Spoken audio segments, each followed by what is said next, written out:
start? Yeah, yeah. Sure.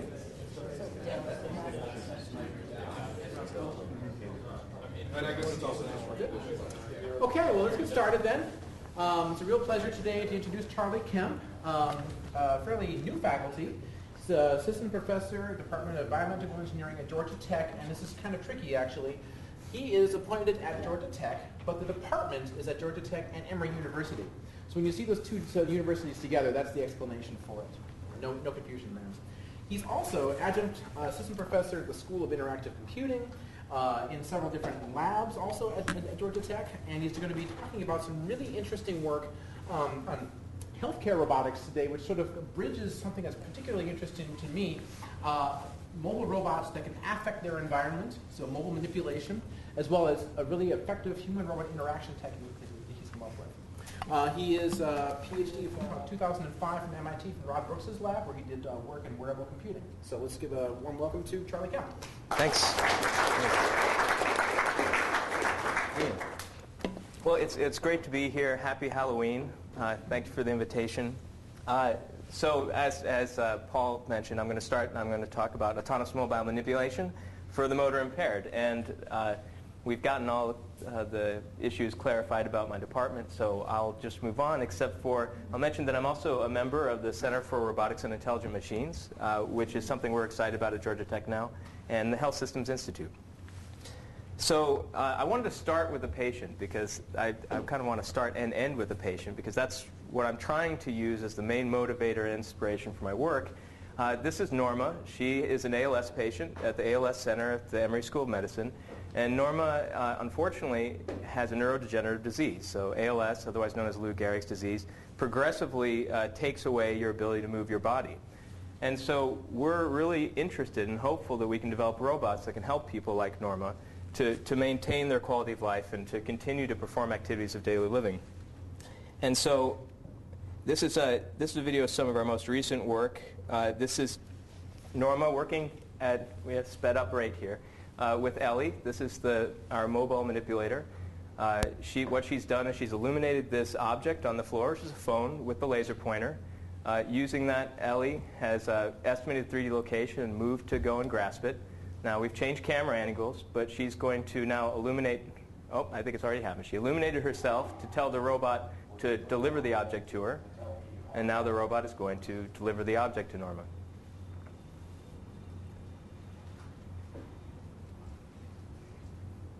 And it senses the forces that she's applied, forces and moments, and releases it. And hopefully, and I think Norma's happy. Smile, Norma. Yeah. All right. So that's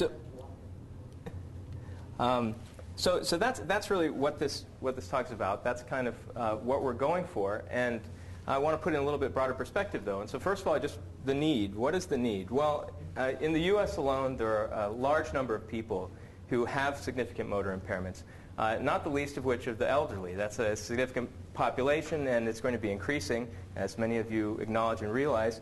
And for the elderly, unfortunately, as you get older, you do need more assistance with activities of daily living.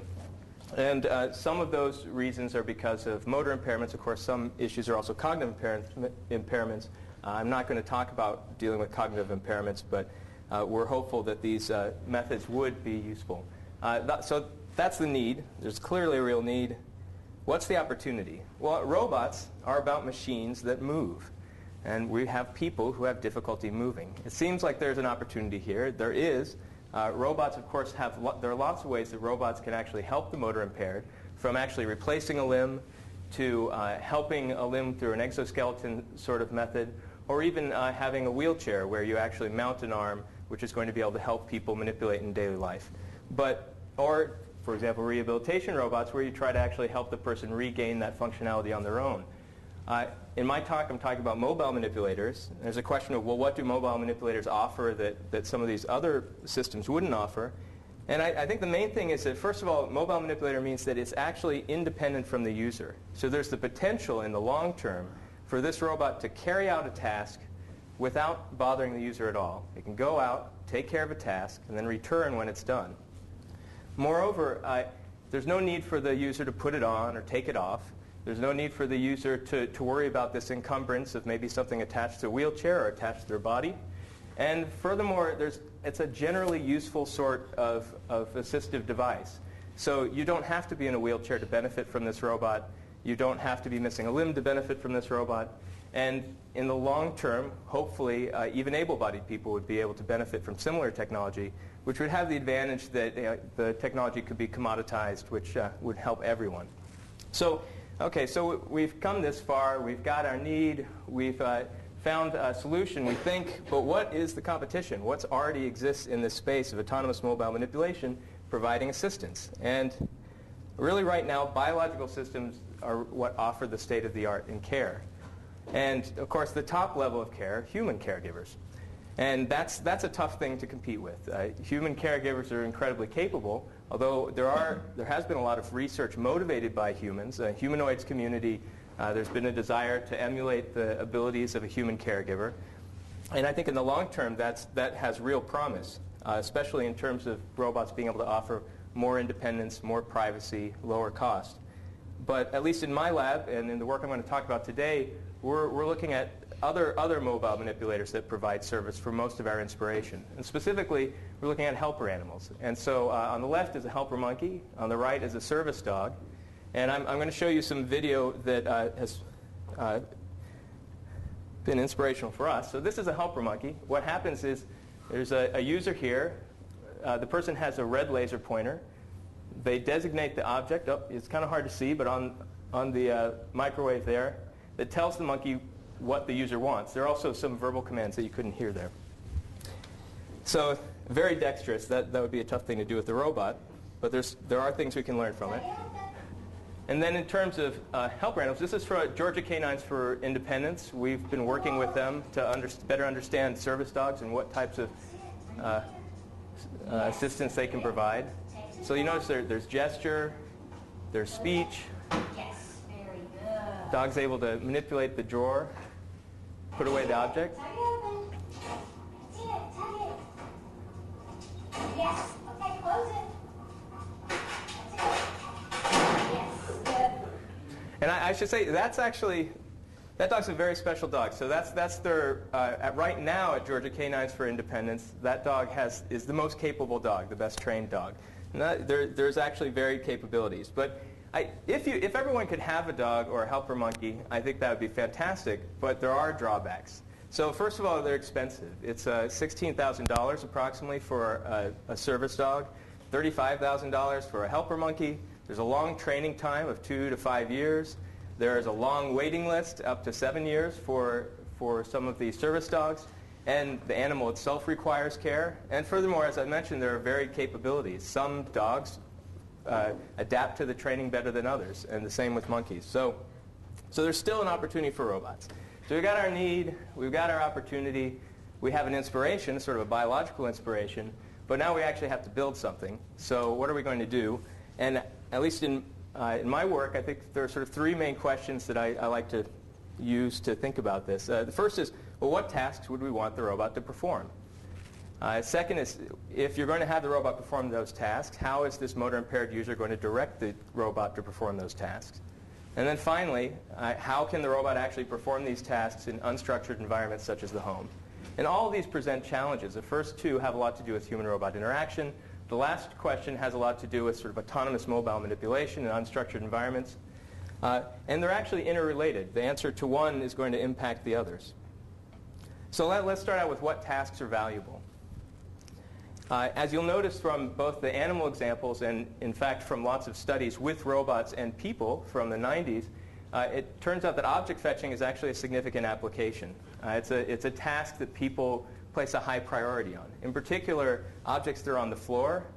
You can imagine if you have limited dexterity in your hands and you drop an object, and you also have other forms of motor impairment, so you're in a wheelchair, it can be very difficult to get that object. And in fact, in studies others have done and studies we have done, it's shown that that object can really remain there until a helper or human caregiver, possibly a service animal, is there to actually get the object for the person. And we take it for granted. Getting an object from the floor, that doesn't sound so bad. But it turns out that that's a significant impact on these people's lives. And it's something that I think that's actually one of the things that got me excited about robots in this area. we ought to be able to make robots that can pick up an object that's been dropped. Also, objects that are out of reach in shells is considered important, and I won't be addressing that specifically in this talk. So that's good, and we've actually gone and we've done needs assessments, and we've gone into people's houses and tried to get a better feel for what their needs are. But the thing I really want to focus on right here is one of the things that our research has led to, and that's really asking, well, what objects are actually important for a robot to retrieve? Because one can imagine that the solutions that you come up with for grasping aren't necessarily going to be completely general. And there's also a problem, I would say, in the community right now, which is that every researcher in grasping, it seems, has his or her own set of objects. So what we did was we did initial needs assessments with patients and had them have a camera and a notebook to document their lives, document situations where they've dropped an object or they were unable to retrieve an object they wanted. That gave us sort of an initial estimate of what types of objects would be important. We augmented that through other studies to come up with a list of objects that we thought were pretty representative of what people would want help with. And then we conducted a survey of these patients. And based on that survey, we now have a ranked list of objects in terms of importance. And it's kind of hard to see there, and you can go to our website and see it in more detail. But just to give you a sense of what are the top 10 objects, well, TV remote, which is an interesting result. After that, medicine pill, prescription bottle, glasses, cordless phone, toothbrush, fork, spoon, disposable bottle, which can be very important. It makes some sense. So what we want to do is, and actually one of the reasons I put this here is because I'd like to actually promote the possibility of people who are doing manipulation and grasping research to consider working with these objects. Because we can tell you, we have the evidence that this would be valuable to people. If you can grasp these objects, then that can make a real impact on people's lives. And just as a plug, we have a section on our website now that has all of these objects listed. And in fact, there's an Amazon button on each one. We don't get any credit for it. You can just press and get the object so that you can work with it. so that's score. Oh, I'm sorry. So the Likert score, that's just a score from 1 to 7, ranking where these people ranked how important that object would be to them. Or at least, I think the specific question has more to do with, we've asked the people, if you had a robot and it could retrieve objects, how important would it be to retrieve this object, whether from the floor or someplace out of reach? And so people... Not necessarily frequency. It's their perception. That's correct. That's correct. So we do have some frequency data, and I think in our study it was about 5.5 dropped objects a day, and some objects remained on the floor for, there was one I think for 2 hours, another for 30 minutes. In other situations, the average is more like I think 10 minutes before they would get the object back because they had a human caregiver. And just as a side note, there's another implication here. For a lot of people, they can't afford a human assistant, so it's typically the family that's burdened with these tasks. And I think that can sometimes place strain on the social relationships because you're always asking your loved one to do something like that for you, and you'd prefer to have independence and autonomy. Yeah, Howie. So out of curiosity, do you think it would be cheaper just to make different remote control, different spoons with nice features that are easy to grasp and give these people like a stick or a chopstick? I'll get to that later. I'll get to that later. I think that's yeah. I think that's a very fair and pertinent question. But I'll say we were talking about tasks. What are the tasks that are important? We honed in on object fetching as one important task. We've identified some objects that we know are significant and worth focusing on, and hopefully could provide some sort of standard for some researchers in this area. But object fetching, I mean, that's a task, but it's awfully complex. If you really take it seriously and you want to have a robot that's doing object fetching for you in the home, you can imagine that there are actually going to be a lot of other things it has to do, and essentially subtasks that you'd want the person to be able to command the robot to do. And so how do we figure that out? What can we do in terms of, well, if the object's in a drawer or it's behind a door, or you actually want the robot to follow the person, or maybe you want the robot to stay at some point. And well, this is actually a great place for looking at service dogs, because it turns out that service dogs have a command book, and they go through training for 2 years so they can learn to respond to this list of commands. For Georgia Canines for Independence, it's 71 commands. And so if we could implement the ability on a robot to respond to these 71 commands, we could potentially serve the same role as a service dog. And that's actually a proven system. It's a proven mobile manipulation system that gives people real benefits. And if you look at these commands, you can kind of roughly divide them into about these 6 categories. We mostly, so far, have focused on administration and manipulation. But there are things like people following, and there are a lot of people following researchers, or there's a lot of people following research out there. And this puts it in an interesting context, because here's a system, and the person commands that system to follow them in a way that's appropriate, such as side, which means go to the side of the wheelchair. And of course, there's a question, well, do all 71 of those commands actually make sense for a robot? And this is sort of subject to speculation, but it seems like we think 38 commands would definitely make sense for a robot. If you're creative, up to about 66 of those commands. So obvious ones would be get it, which is to go pick up an object, or bring it here, which is to move the object to the person. Less clear are things like better hurry, which actually has to do with, I think, encouraging the dog to use the bathroom. So, okay. So we have at least a guess at some useful tasks for our robot to perform. Now there's a question: well, how can we have the motor impaired person actually direct the robot to perform these tasks? And in this case, the approach we've taken is really we've taken inspiration from that helper monkey. That laser pointer, being able to actually point out a 3D location in the world to the system, seems like a powerful way to actually direct the robot to perform something. So that's just sort of an illustration in terms of illuminating something on the ground for the robot to acquire. The way we implement this is we have what we call our laser pointer interface. What it consists of is down here, this is an omnidirectional camera. It's going through a narrowband green filter. That makes an initial detection when you've illuminated something in the environment with the green laser pointer. After that initial detection, this stereo camera, stereo head actually pans and tilts, looks at it, and then makes a 3D estimate of where that point is within the environment. And in the end, the main thing is that this system allows a person to command the robot by providing a 3D location in the robot's frame of reference. We've tested on a large set of objects. We've also done tests just with people. These are 5 people in the lab to see kind of what the error estimates were. And there's about 10 centimeters of error in a room like this with everyday objects. So, okay, well, then there's a question of what we do with that. Well, we already have the notion that you can point to an object and then have the robot grasp it. But we'd like to really take that further. And the way we've thought about doing this is really it's almost a personal computer sort of analogy. So if you're on a personal computer, you can point and click at a 2D location, and by doing so, trigger a command for that computer to perform. And we can extend that to the 3D world. So in this case, which we consider our clickable world, you can think about it in terms of having virtual buttons placed throughout the environment that the person can click on by illuminating those buttons. So in this case, this is an object fetching application. The robot does not have an object in its hand.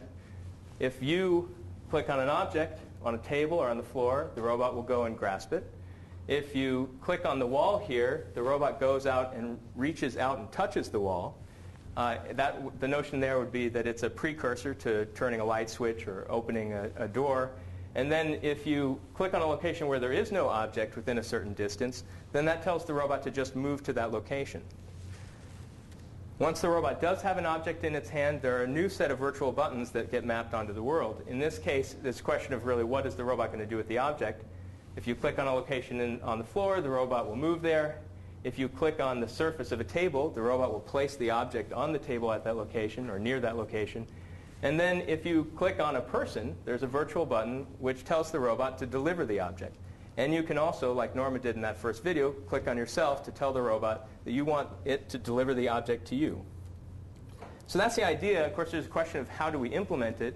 And I don't really want to get into details, but the basic notion is that you have a 3D location, and the robot's able to look in that general area with its sensors, and by doing so, take enough information there to infer what needs to be done. In this case, the primary notions are, for example, if you're selecting a person, the notion of a person is there a face within this distance from the 3D point that was selected? So you can imagine that essentially creates a volume around that face, which is the virtual button. And we've done tests on this. This is from 5 different subjects. with a number of trials and had fairly good success. Okay, so we've got now this clickable world notion where you can give a 3D location to the robot. We've shown that for at least this limited object fetching application, the robot can just through a 3D location infer what the appropriate action is to take. But we'd like to take that further. And so the next natural step is really to add verbal commands on top of this. So now that you're going to provide the robot with a 3D location in its frame of reference, as well as a verbal command. Once again, we come to, well, what verbal commands? Once again, we rely on our animal friends and the inspiration they provide. So specifically, we've implemented 10 so far of the service dog commands, specifically in manipulation and administration. And what that allows us to do is really expand the set of things that the robot can do. And I'll show you some of the things at the end of the talk. Oh, actually, this is pertinent. So there are 71 commands. There are about 82 distinct words. In this sort of application where the robot is supposed to be a companion robot, it would be appropriate to have speaker-dependent recognition. We're not using speaker-dependent recognition right now. We're using Sphinx 4, which is great. And we have a protocol which we're using to just reduce the errors that might occur, since we're not actually doing speaker-dependent recognition. Okay, so what have I done? I've shown you this interface. It's the laser pointer interface. It allows a person to click on the world, provide a 3D location. We also can add a verbal command to that. And when I showed you some tests, but all of those were done with members of the lab. Clearly, if I'm going to take this seriously, or we're taking this seriously, we need to run this system with patients. And we have. So far, what we've done is we've had patients illuminate an object or select an object on the ground. The robot goes up to that object and then lifts it off the ground. And that's what the study I'm going to show you here deals with. We provided them with 3 different interfaces, and we wanted to compare the effectiveness of these 3 interfaces. One interface is a handheld laser pointer, just off the shelf. Another interface is a laser pointer mounted to the head. And then the other is a touch screen. And what's critical about all 3 of these is that the robot doesn't care which one you're using. All that matters is that this interface provides a 3D location to the robot with respect to its frame of reference. After that, it runs the exact same code underneath. And though I should say just the way the touchscreen does that is that when you touch that screen, it uses stereo estimation to make an estimate of where the 3D location is. So that's how that's occurring. So the results. Well, we worked with 8 participants, all with ALS, 6 male, 2 female. We had a success rate of 95%. That means that out of 127 trials, people were able to direct the robot to go and pick up the object that they were supposed to have the robot pick up. There's often cited as this concern about whether or not people will be able to learn how to use robots, especially people who haven't worked with robots before. We found that with less than 10 minutes of instruction, all these people, who I don't think any of them had actually robotic experience in the past, were able to use the interfaces. We also found that the laser pointer interfaces were about 70% faster than the touchscreen, which sort of makes sense. That's kind of something we had hoped to see. And also there's a satisfaction survey. So in the end, I mean, these are nice technical results, but we also had a qualitative survey to find out, well, is this something people actually care about? Do they believe that this could be useful to them in their lives?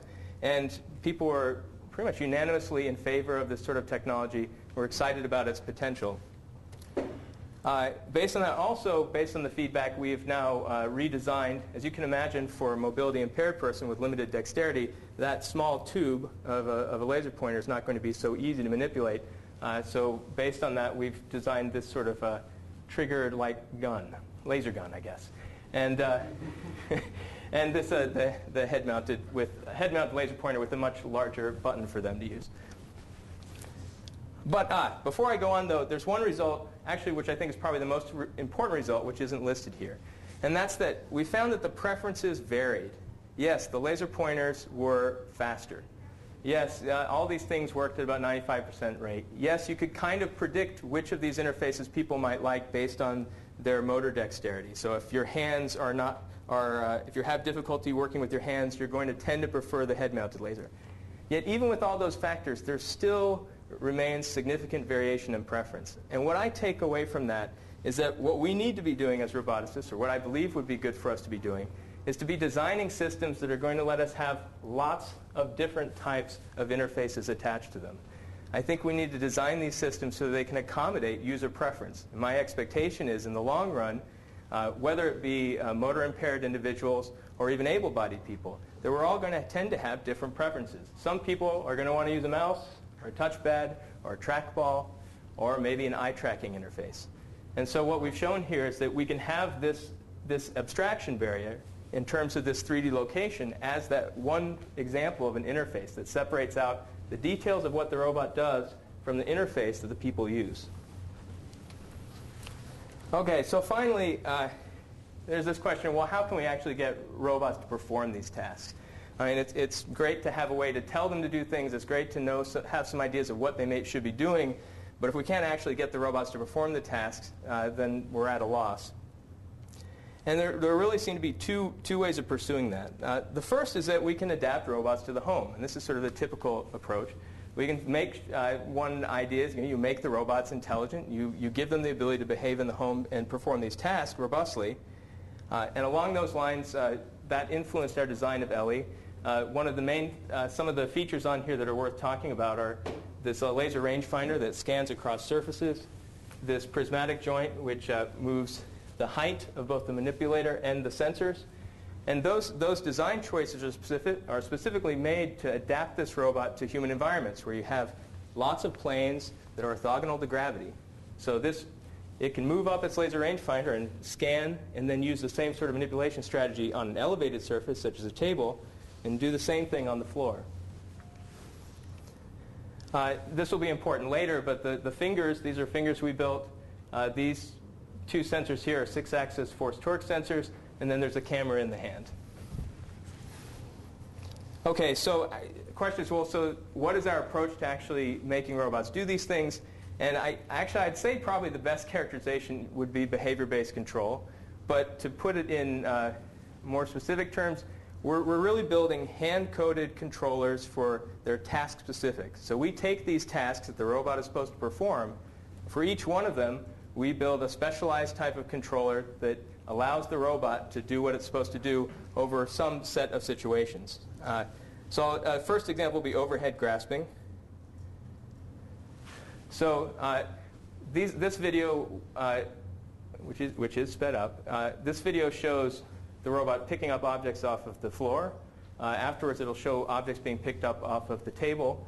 And the way this is working is, and by the way, there were no failures here, believe it or not. These were all taken in sequence.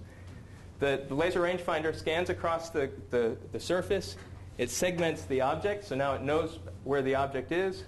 The arm reaches out above the object, uses the camera in its hand to visually segment. And that's, once again, taking advantage of the fact that human environments tend to have surfaces with uniform, well-characterized textures. All right.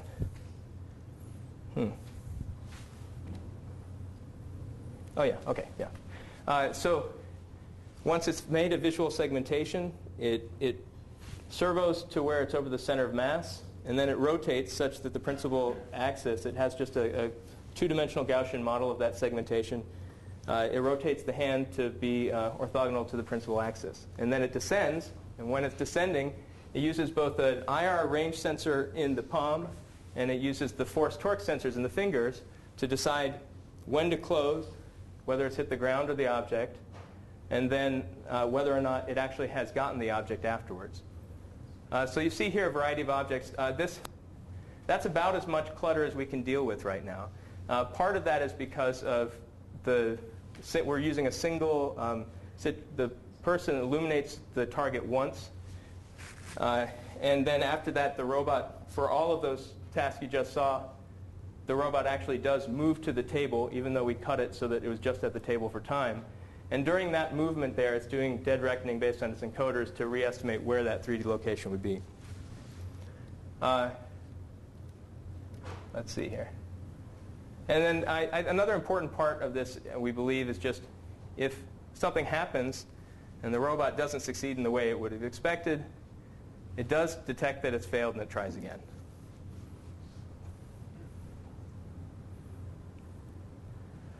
So So this just gives an idea of what the representation is in terms of segmentation. This is the view that the camera has over the object. This is the segmentation, and then it's hard to see here, but there's an ellipse, and that ellipse provides the parameters for the grasping controller. There's a question about what types of objects can it grasp, and I don't really have a great answer for you right now. I can only say empirically, for example, with this set of objects, it has about 95% performance, both on a table or on the floor, and that was, with code, that was probably a year old. I expect it would be better now. Another thing I want to mention is just compliant objects like towels or glove don't present a problem and are actually, I think, easier to grasp in a lot of situations. So that gives you a sense of our grasping setup. Now I want to give you an idea of what we're doing in terms of door opening, another important problem. So particularly, I want to emphasize the importance of haptic information. So if you just look at this image, you're not going to be able to tell me if the door is locked. You're going to have to actually interact with it. Likewise, if you want to decide, have I actually twisted this handle to completion, that single image is not going to give you the information you need. And likewise, this door, it's important to know whether it's obstructed or not. And that can be important because if there is somebody behind it, you definitely don't want to exert a lot of force on it.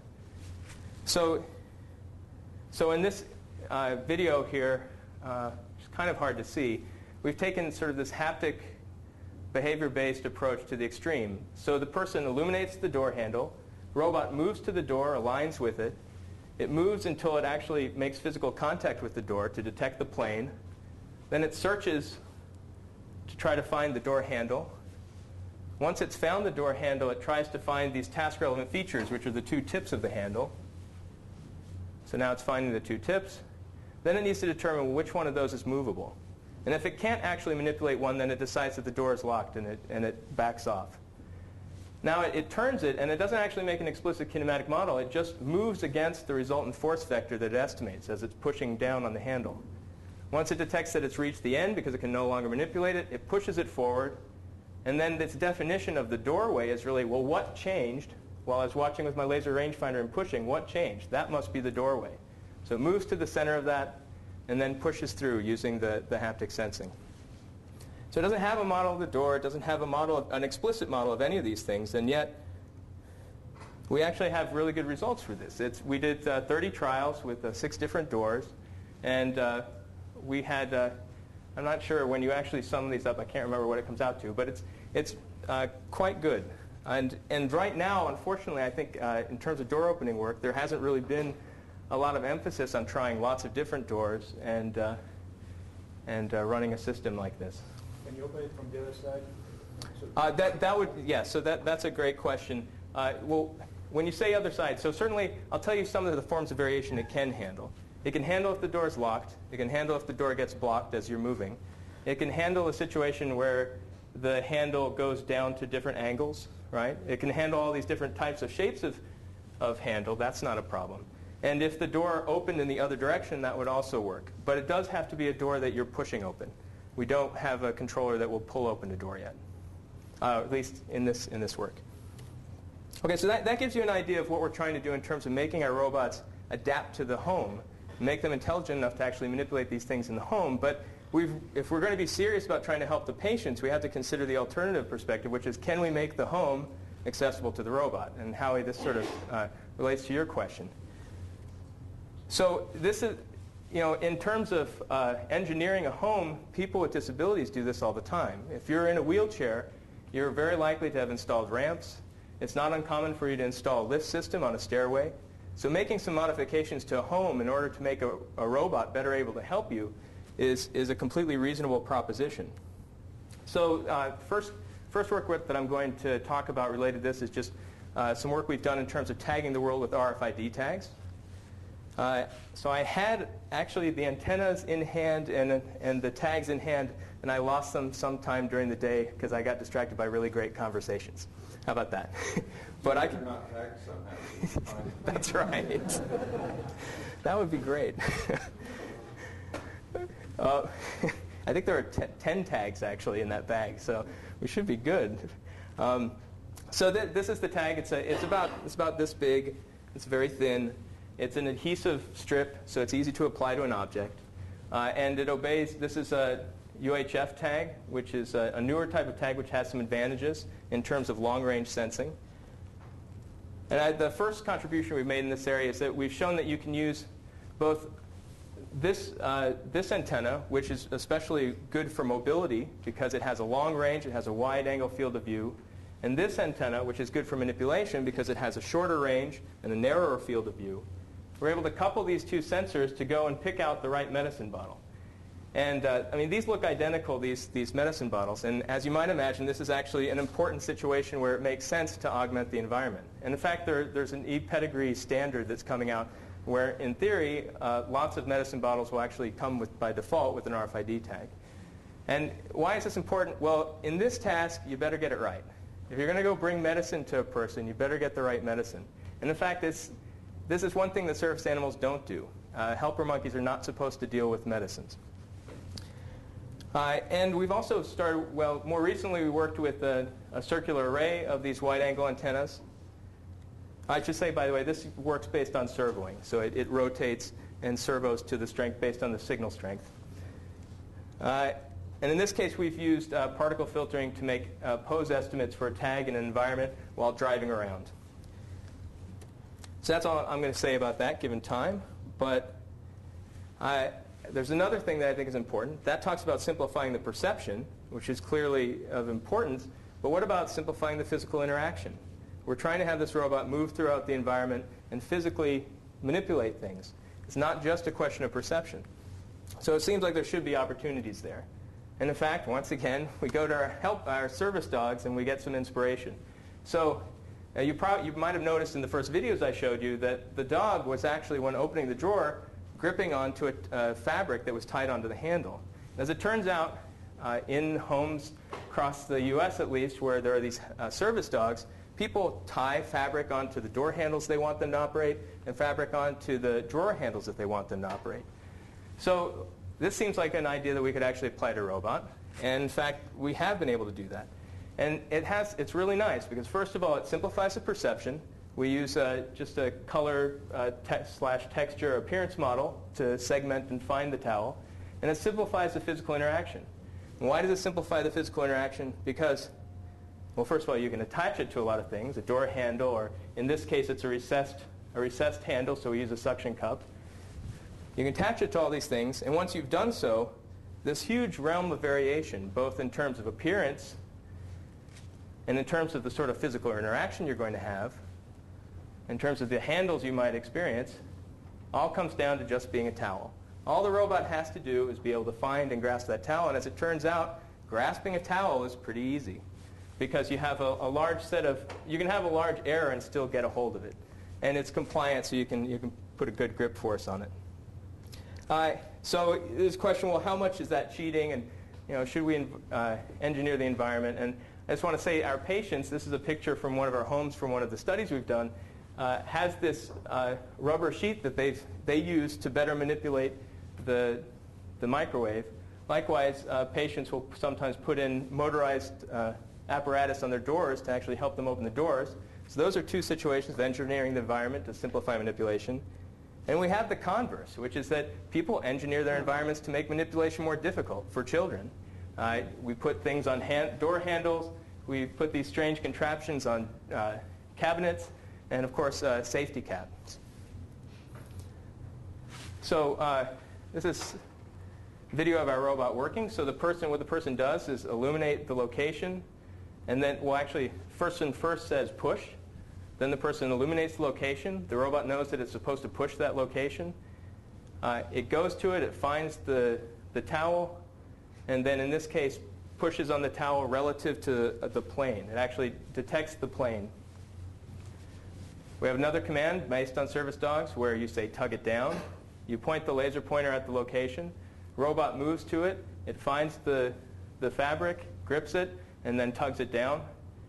And then since we know this is going to be a door opening, we've gone ahead and put a pushing operation right after it. And once again, in terms of opening something, remember, the robot doesn't have to know anything about this drawer. It doesn't have to know anything about the doors. It just knows that the person has said tug it, given the general location, and then the robot knows how to grasp the towel and then exert a force away from it relative to this plane that's detected. And even though that was a prismatic joint and this is a rotary joint, we're able to use the same method to open a microwave. Have you applied that to the pulling open of doors then? Because that's the service dog model. Yeah, that's a great question. We haven't. Because you saw in the video the service dog doing that, and I'm sure we will. And actually, sadly, I think the reason we haven't is because the door in our lab happens to face in the pushing way. So, so we've done some experiments, and you'll see that it's pretty good success rate there. So that's it. But before I finish, I actually want to emphasize. So for all these things that you've seen, the robot does not have a deep model of the world. It's just focusing on task-relevant features. So you could put this robot into a different location, and it would be able to perform in a comparable way. At least that's the hypothesis. So a lot of people contributed to this work. Up there you see Dr. Jonathan Glass, who's at the Emory School of Medicine. He's our collaborator in terms of patient studies. He's the director of the ALS Center. You see Matt Reynolds, who's a professor at Duke. He's our collaborator in terms of RFID tags. And then below the two of them you see Ramona Nichols, who's actually the director and I think chief trainer at Georgia Canines for Independence, and she's been phenomenally helpful. And then these are my students over here. So you can find out more about all of this at our website. And just to summarize some of the contributions I've discussed, first of all, in terms of the questions, well, what tasks would be valuable to perform? We've used user studies and animal models to help us answer this or get some answers. We've talked about object fetching, talked about door opening. We've given a ranked object list, which should hopefully focus some researchers in the grasping community on something where we know it would have benefit. In terms of how can a motor impaired user direct the robot, we've talked about a laser pointer interface so the user can actually point into the world and give the robot a 3D location. Talked about this notion of a clickable world where that 3D location can map to a behavior. We've talked about service dog commands, which actually combines the speech with this 3D location to map to a behavior. And then finally, how can a robot perform these tasks in unstructured environments? I think that's very much an open question. Our approach is to develop these task-specific behaviors using task-relevant features and sort of local controllers based on the information provided by the interface. And then I would like to encourage people to consider how can we engineer the environment, because I think it's absolutely an appropriate type of solution, especially since, for example, with the monkeys, helper monkeys really only usually operate in 1 or 2 rooms in a home. So if we can have a robot that can provide services across a whole home with a little bit of engineering, I think we should do it. So that's it. I started with a patient, want to end on a patient. That's Norma. She's been really fantastic to work with. She's right there working with Ellie that's doing, I think it's drawer pulling from our service dog work. And she's got a smile, and that's a sincere smile, and that really helps. Thank you.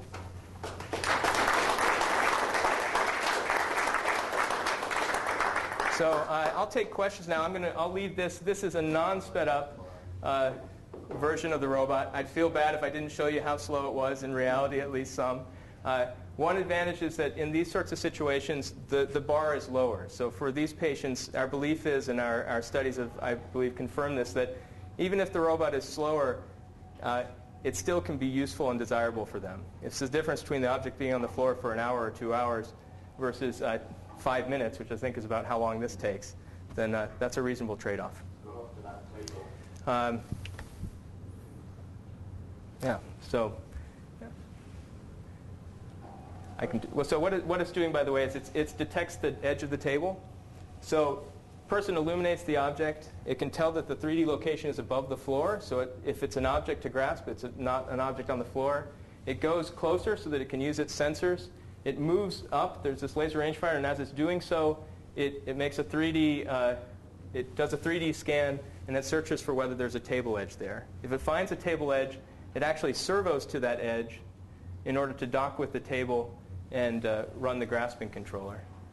I think another thing worth pointing out here is this robot, the only computation is a Mac Mini running Ubuntu. Everything's done there. There's no off-board computation for this system. But I guess in terms of the speed, besides the application domain, I also feel the first thing we need to do is make it work, and then after that, hopefully we can speed it up. Yeah, questions? Yeah. How important is speeding it up to people who are going to be using it? Yeah, how important is speeding it up? I think that's something that we believe that the speed is, that they're less sensitive to the speed than I would be, for example.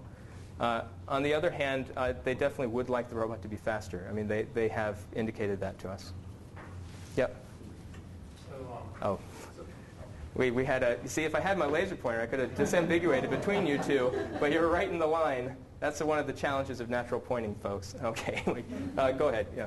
So full autonomy is great, but first to do it in really general way is hard because of perception, grasping, and so on. Mm-hmm. So I'm wondering if you determine that for your target audience is some sort of semi-autonomy not feasible or not useful? I think there are a couple of answers there. One answer is that, I mean, in reality, there is a form of semi-autonomy going on here. The person is providing a 3D location. Is that on my video, or is that? Maybe I'll yank that. But another answer is that we're really looking, this is longer-term research. There's no question about it. I mean, we're trying to develop autonomous mobile manipulators that are going to be able to help people. I do think that's a longer-term solution. And in the nearer term, having more control by the person certainly makes sense in a lot of contexts. Yeah. Go ahead. You're talking about So the robot actually tells the person what it's doing at the time to help. I'm going to get the volume down, though. Sorry. Oh. Well, maybe did it finish? Anyone know if that finished? Probably not. I'll just give me a second. I want you to see.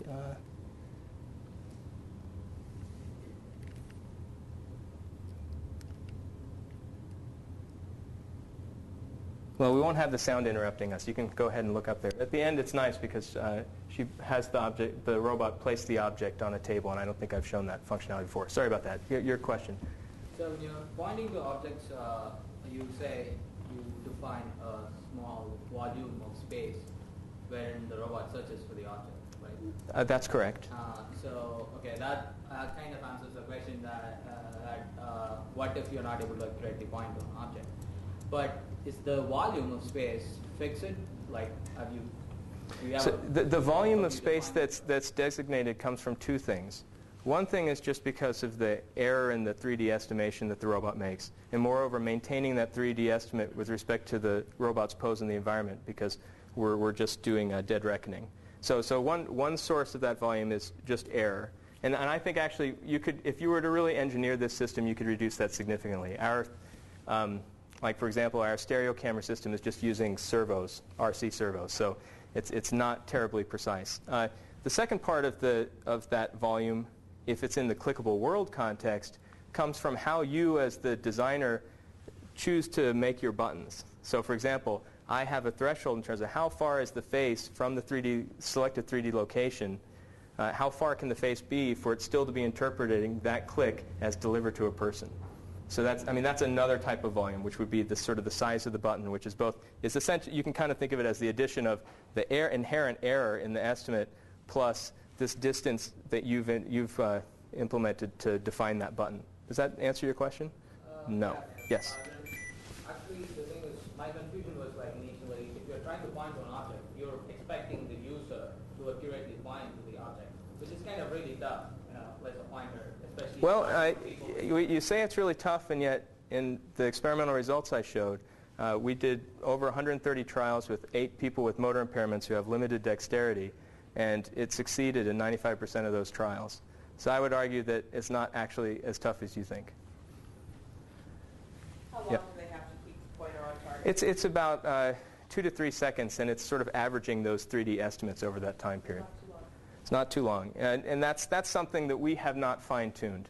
And actually, that goes to sort of a subtler point, which is it's not just a 3D location. You're also clicking on the world. So what is the click? And in this case, clicking is that you held that laser pointer in sort of a small volume for about 3 seconds.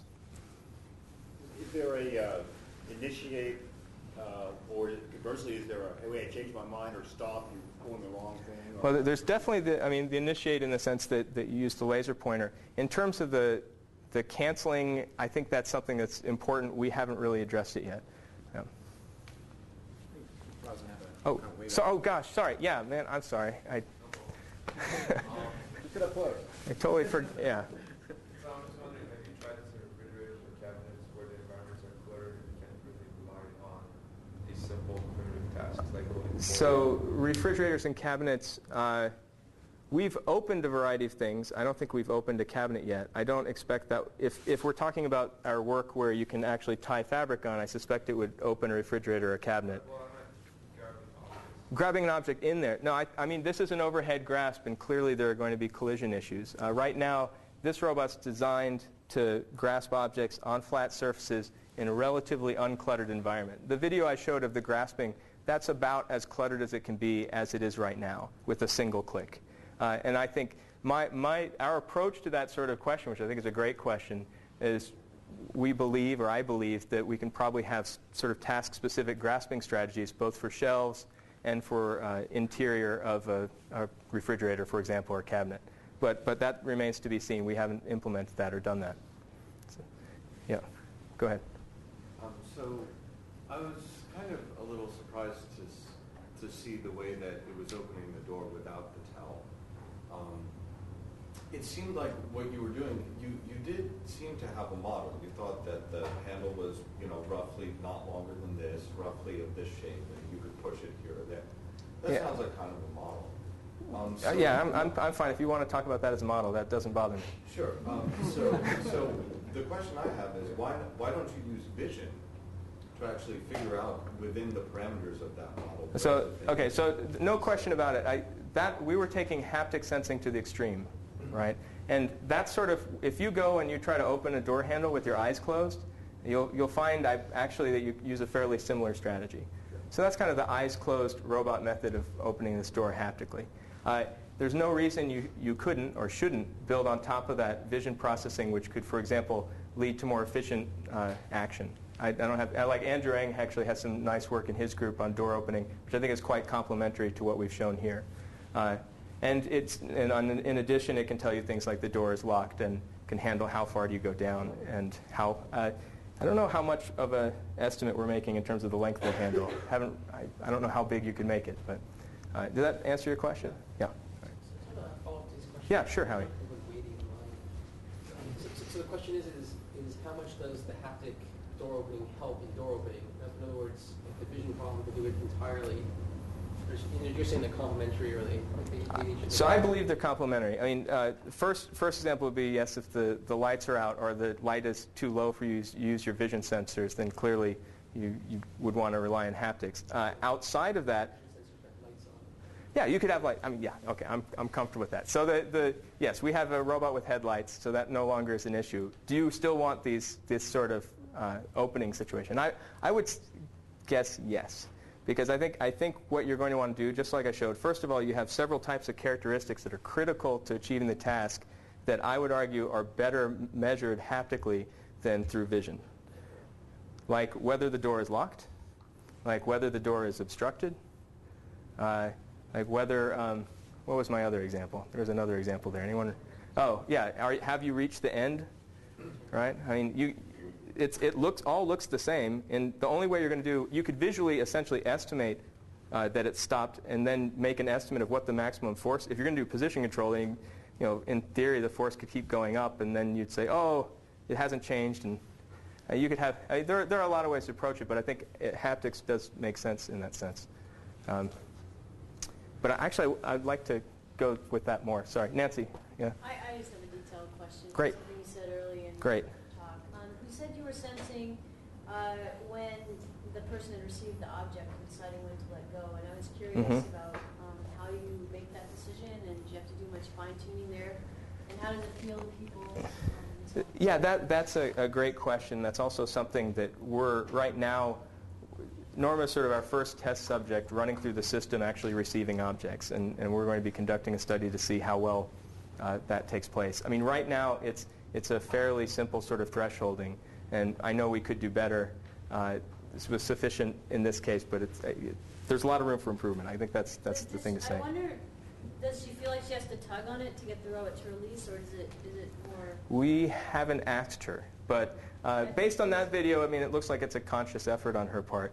And actually, previously, we did have sort of different parameter settings in another session with her, and at least for one small prescription medicine bottle, I think she had to do more than I would have liked her to have done. So, yeah.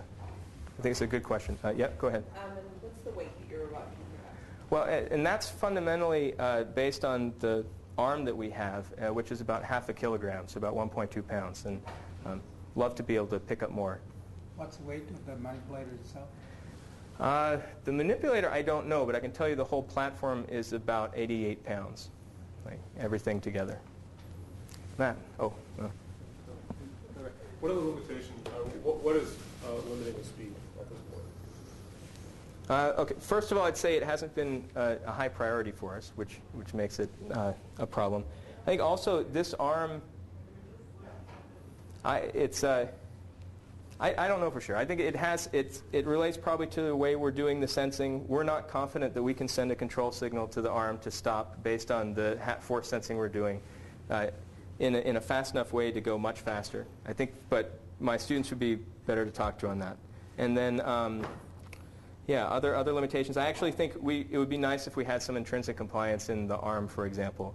It's just position controlled right now, harmonic drives, and if it makes contact and it's pretty hard, the consequences are more serious than I'd like. Yeah. And we can't afford, we only have one robot also, so we can't afford to damage this guy. Matt? Yeah, I really like the idea you have this set of objects and the idea that we could all use the common set and compare things that way. I guess the one thing I worry about is that by the time I get around to clicking on your Amazon buttons, that some of these things will be out of stock and so forth. And, if that happened, that would be fantastic. Well, is there some way? I mean, so we've been talking about this a little bit, and there's some things that persist longer than other things. Yeah. And I would guess that, for instance, TV remotes. I mean, a lot of the things that people really care about and are the things that don't really persist in exactly the same form for a very long time. And I was just wondering if you had any idea about developing such a manipulant database, whatever you want to call it, that would be something that we can count on being there for a few years. Yeah, I think, well, it's only a problem of money. I have three things. First point I want to make is that, I mean, for the survey, we didn't actually say this specific object. We said this sort of object class, effectively. We said, glasses. And so I think to do this right, I think you actually should probably have more than one exemplar from each of those classes. So, and I didn't talk about that. It's first issue. Second issue is I think it's really important that people be able to get the real physical object. I don't think it's sufficient to have a 3D scan sort of model. I think you want the real object that people can work with, just for validating the functionality. And then the third thing I say is actually, seriously, I think it would be a matter of money. If people had money, they could go and they could buy these things in mass, and I'm sure it wouldn't take that much to cover most of the researchers in the US. It's about $500 for the list of objects we have. So $500 a lab, that's not, I don't think that's that bad. And then you just, don't worry about the Amazon button. But we don't have that money right now. Our lab don't persist for that long either. We would have to buy 3 or 4. Okay, so $1,500. I don't know who was first. Can you arbitrate? Great. Courtesy. Great. So someone asked about chopsticks. I think it was Howie or someone else. Like if you let the user have like big chopsticks, you let them like pick up objects. I was thinking actually the same. Like, why don't you let the user handle the robot by joystick instead of like pointing and then say pick it up? Because the robots only have like 4 or 5 degrees of freedom, so it may be easier if you let the human with perception and planning. You move the robot like on the XY plane and like. Well, I think I think teleoperation for systems like this, it's something worth looking into. That's not what we're really looking into. And I think long term, if you can do more autonomously, you'll offload some of the trouble from the user, and it's going to be more desirable. But And I think it probably what you really want if you're going to put this out there is you want the ability for the person, if they want to just take control of the robot, give that to them, but then also have the ability to have some autonomous actions for things that are common, right? And then you asked one other thing, and then I'm not sure if this is what you asked, but there's no reason that you couldn't have a joystick and tie it into the exact same framework that we have. Yeah. Go ahead. Let me make sure I understand how things are sequenced. Would it be possible that I sit here and say, point to that connector on the table, then point to me, and then I can go off and do something else while the robot does what it needs to do to bring it to me? Or is it?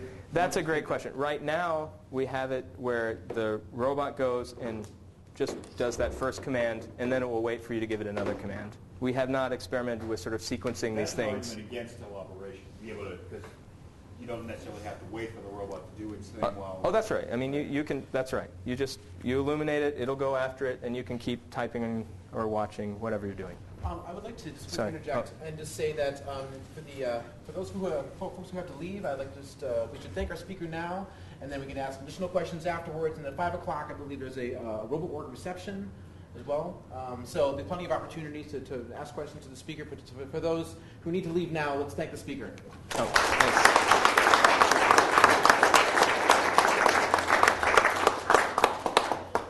Yeah. Most of the questions have been on the technology front. Right. From the disability perspective, what portion, what aspect of disability do you think your robot will serve? Because ALS is a degenerative disease. Like you're talking of motor impairments here. Right. So what aspect, like what stage of disability do you think your robot will serve? And for what disabilities do you think your robot will serve? Yeah, well, I think that's a good question, and we're confident in a certain regime. The people we've been testing, we're confident. I don't really know where those limits are. I mean, it's not clear if, for example, if it's progressed to where you can only move your eyes and maybe use eye tracking to have the robot go get an object for you. I think you're going to have additional functionality for that to be worthwhile. Maybe it's a drink and it can hold it up and help someone drink, but for that, is that? Yeah, it's kind of because if this ever has to hit the market and someone has to buy it for the case, for the person, it's probably the insurance company, and they'll say 5 years. They will pay you for something for 5 years. Right. But then the disability also grows, So Yeah, someone these will are. be able to point to. I mean, you could download new code. That would be one possibility. But I think another thing actually that's more direct is that we're working with ALS patients, and that's it's wonderful. It's so great working with them. But they're a smaller population in the U.S. of people with motor impairments. But we actually think they're probably a good model for lots of different motor impairments because they have such a progression, and we see such variety. I mean, some people actually lose the use of their hands prior to losing the ability to walk, and vice versa. So we think it's a good model population to be working with. That's something. Okay. Yeah. So on that list of objects, you had a priority list. Yes. How do events like spills, breaking an object, or you drop a plate that's broken. So what is that? I mean, how do you deal with that? What does that rank? Because you can spill stuff on the floor, on the counter, I don't know. I don't know. Can I field that as a person with a disability? Please. I don't care. Okay, that's great. If I've got someone coming to help, I don't care. I'm going to let them take care of it. Unless I spilled it on my good rug, which I don't have. Okay. If it's really, if it's a spill, I go throw a towel on it. If I think I need to soak it up, I run my wheelchair over it until, and then wait till somebody comes and picks up the towel. It's really not high on my critical list. Okay, because my priorities are different. I don't pick things up off the floor, and she's not so good at mopping up spills, so. Wow. While you're talking, could you offer some suggestions to everyone from your perspective? I think your work is amazing. Oh, thanks. Thank you. And as a person with a service dog, I would be really happy to have had your robot when I had a fever of 102, because then I wouldn't have had to walk it. Wow. Wow. And I applaud your work with the ALS community, because they have so many challenges and they're changing so fast. Yeah, yeah. My muscular dystrophy is progressing much slower. Right, right. And so my challenges come in, I go to, and I'll try to do something and go, well, hey, what do you know? I can't do that anymore. Right. Well, I could do it last week, and I didn't try between last week and today, so I didn't notice that it went away. Yeah. Just all of a sudden, it's gone. I think your task, I look at your top 10 list, and I'm like, drop the remote? Yeah, high on my list of find the remote. Okay, because it's going to distract me from studying. I think that for me, from my perspective, right. You're right on. Well, thank you very much. Great to hear. You're welcome, and it's great. Love it. We should talk more. Yes. So, I missed whether you did an experiment with picking up the glasses. I was wondering how you're controlling the forces to essentially ensure that the glasses do not break when you're trying to pick it up. So, my belief actually, just based on empirically, is that it seems that for a large set of everyday handheld objects for people, that there's a wide range of forces that you can apply when you're gripping them without causing damage. And that I think people overestimate the danger of damaging everyday objects that have been manufactured for people to work with. That's my impression. I don't have hard data to support that. I can say that we haven't ever had a situation where we've broken something. Oh, wow. Okay, Ralph. Did I understand you were using speech recognition in some cases in conjunction with the laser? That's correct. That's correct. Was the person close mic'd or? Yes, they have a mic that. What is your opinion about being able to do that with a microphone on the robot? I think if in these sorts of situations, it would be wonderful, but I suspect that it would be fine for people to have a mic on themselves or on their wheelchair. Long term, I don't know for sure. One of the challenges is if the robot's really far away and you're trying to command it, that's going to make that pretty difficult, especially if the mic has directionality. But it's an interesting problem. Yeah. I mean, actually, I can chip in about this actually, because this is something that we're working with in our group. And even in the Kalo project several years ago, the speech group insisted that everyone had to use the closed talk microphones because the Sphinx speech models were pretty much designed just for that. So if we're going to be doing open air mics, I think a lot of work needs to go into different speech models, but potentially for these recognizers. I mean, the best that we have right now is a directed mic, directed perception, which actually does artificial beamforming and attenuates noise that's not sort of the maximum from one direction. And that works fine as long as you're in your office or your home and you're not too far away. There's not too much echo, et cetera, et cetera, et cetera. I mean, it's the whole, the cocktail party problem is just unsolved. And actually, following that up, we're dealing with a small set of commands, and yet even in that situation, we have this protocol set up specifically to help us avoid executing a command that wasn't desired. And that protocol was really necessary in order to, even with the close mic, achieve reasonable levels of success. Oh, wow. Okay. I think you were first. Yeah. Considering the list of commands, say just the reduced list of 38, with the specific controls or the codes that you have right now with the graph delivered, does that cover all the 38? No. We've implemented 10 commands, so maybe not quite a third of that minimal set.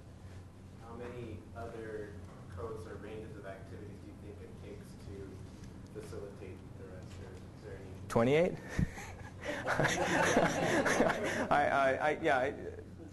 We're hopeful. I'm not sure. And there's some subtlety there too. In all honesty, a service dog can do multiple things based on one command sometimes, and based on the context of the situation. So it's not necessarily completely straightforward. But I think it's a really good guide.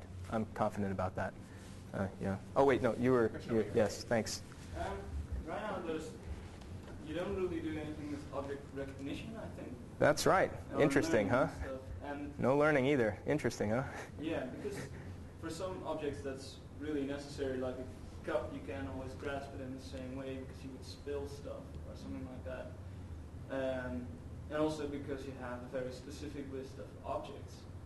If you could just learn the remote to the robot, you could say, fetch me the remote instead of necessarily pointing at it. Do you see something like that happening? In I think any... there